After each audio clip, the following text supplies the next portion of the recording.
I had a customer contact me a couple of weeks ago, and he is refinishing a dresser, and he needs some molding replaced. And he asked me if I could replicate the molding. So I met up with him. He gave me a piece of the molding to try out, and I looked at it. It has it's kind of a fairly complex profile. It's difficult to see here, but on the one side it has a step and then a cove and then another step, and it goes up to flat. Now, so I have an old, this is a railing style bit for making raised panel doors, and my plan was to maybe try and use this. I thought that would have the right profile, and it is kind of correct. It does have a step and then a cove and then another step. However, they're just not the right sizes. They don't match up, so this isn't going to work out. My second thought was to use a Dremel tool and kind of try and use it as a router with some of the bits available for a Dremel, but none of the bits I have would do it. In order to buy any the right new bits to do it, it would cost a ridiculous amount of money, so that option was out as well. So what I've come down to now is I'm going to try and make what's called a scratch stock. Now, a scratch stock is really simply a piece of metal like this. All right, now, so I'm simply using some tin snips to cut the blade of an old saw, and I'm gonna use this to make the cutter for the scratch stock.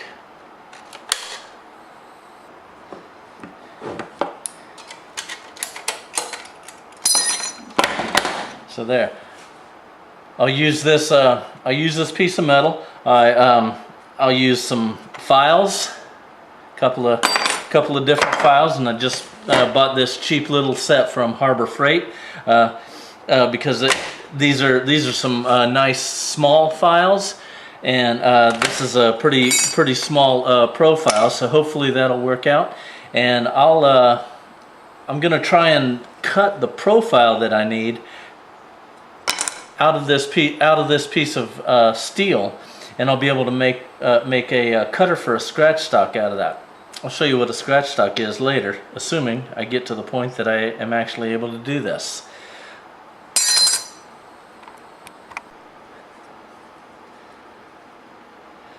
The piece of molding that the customer gave me has a 45 on each end. All right, so I don't really have a true profile of what the trim looks like. So what I'm gonna do is, let me move that down there and get you a good picture. Gonna use this. I call it a molding comb. I'm not really sure what the name of it is, but it has all these fine little needles in it, and it's held together with this handle, and you just drop it down over your piece of trim,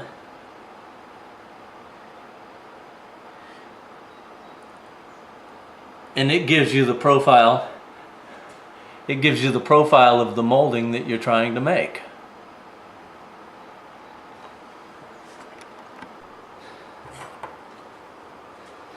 So first, I'll put the blank in the vise and just take a file and give myself a nice straight flat edge. I'm holding the file parallel to the workbench.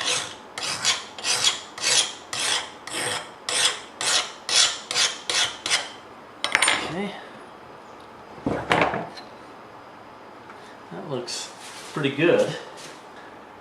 Next thing I'll do is I'll take the profile from my molding comb. I will hold that on there, and I can trace out with an awl, and that leaves a nice little scratch mark.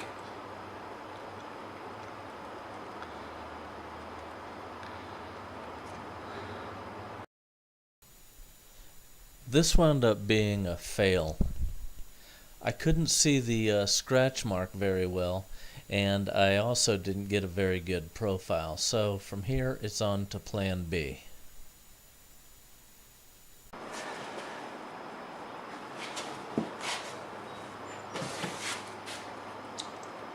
Okay, so although I could make out those scratches, they weren't really weren't very visible. Not visible enough to be able to work with. So I'm gonna change my strategy here. I put a piece of blue tape onto the blank, and now I'll draw on that with a pencil, and I should be able to see that once. This was a lot better, but still not quite good enough. Still a little bit difficult to see the line. So from here, it's on to plan C.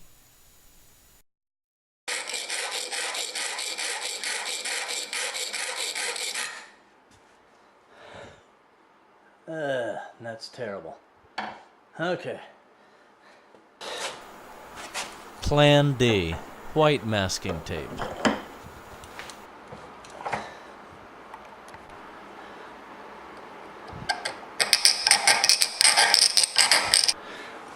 Okay, so I've made the first two cuts on either end, which define the width of the molding.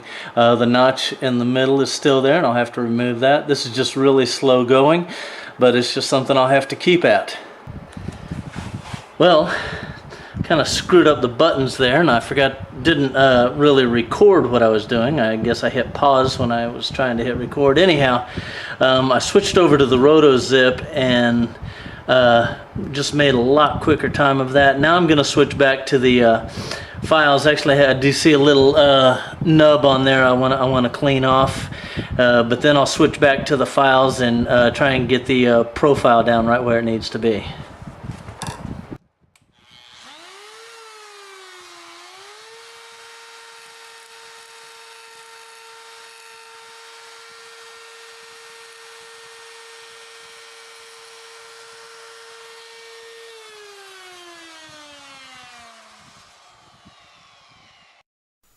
Plan E. Okay, so I got pretty close with this one.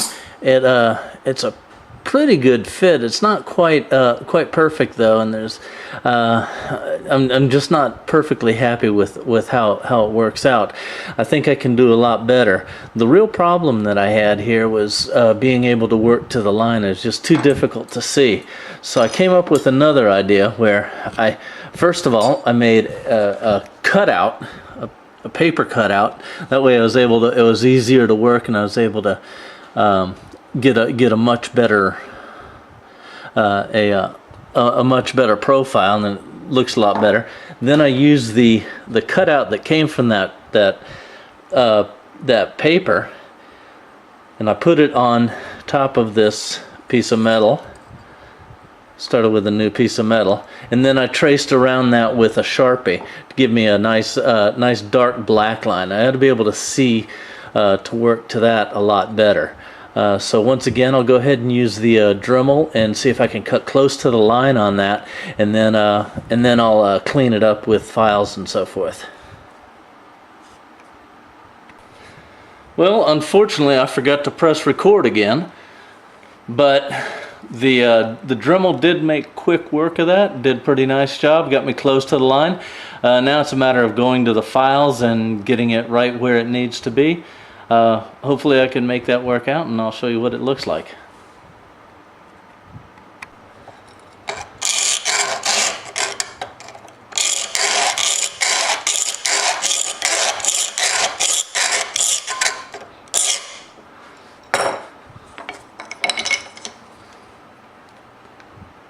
Okay.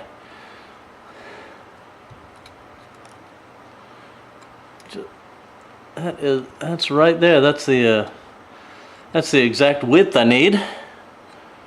And these two corners are right at depth. Maybe I could go down just a hair on this left corner. I have this tiny little file here. I'll give that a go.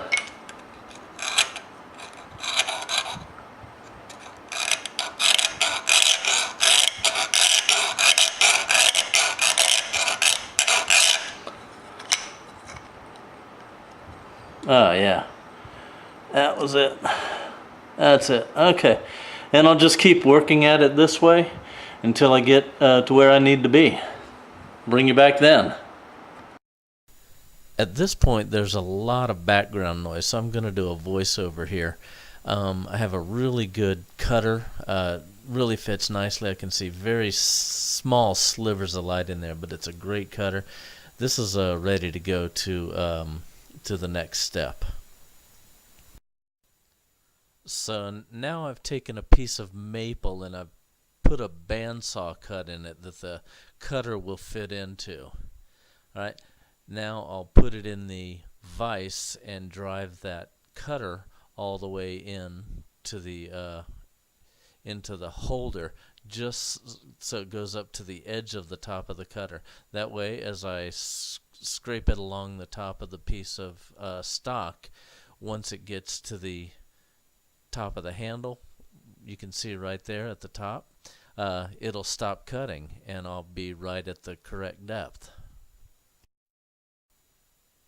So now the cutter is in the handle and I'm scraping it across the top of a piece of stock. This is just a sample that I'm making here. And you can see the profile is slowly starting to form on the top of the stock. So now here's a close-up. I've taken it all the way down. The cutter has stopped cutting. So this is the profile that I'm going to get, and it winds up being a very good match to the original. You can get kind of a good look at it. There. I'll get you a little bit better look here in a minute.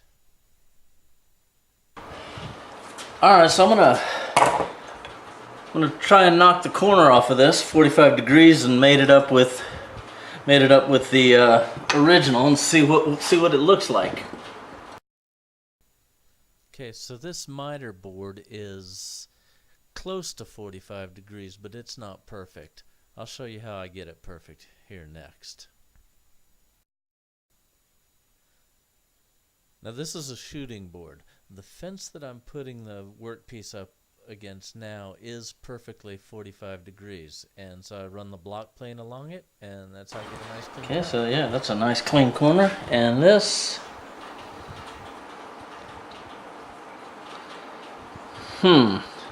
doesn't look horrible. Can I no, let's see, trying to look at my viewfinder here, see what this looks like.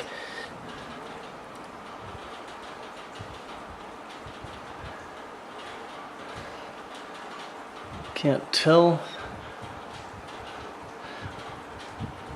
It's about 102% humidity here. My glasses are all fogged up, so I can't tell really what the picture on the screen looks like, but this actually looks not horrible.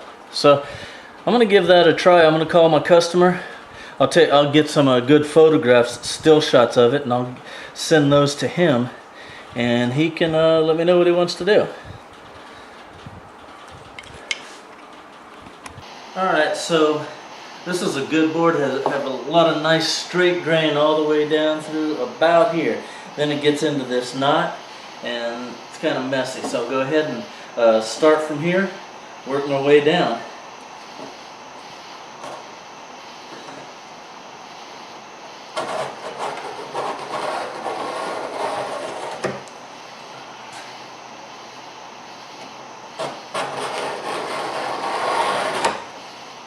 I want to make sure I work my way all the way off the end of the board.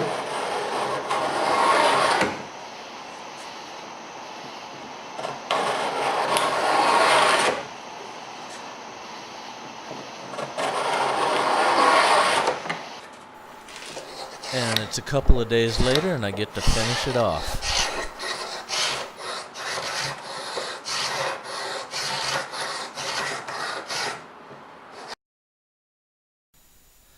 Now I go to the table saw and rip the molding off the edge of the board.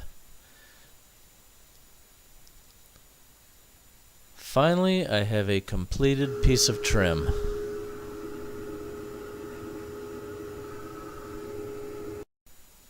And finally, here's a shot of the completed molding, mated up with the original. It's a good fit. And when my customer finishes the restoration of his dresser, he's going to take some photographs and send them to me, and I will put together an update to this video. I hope you've enjoyed it. Thank you.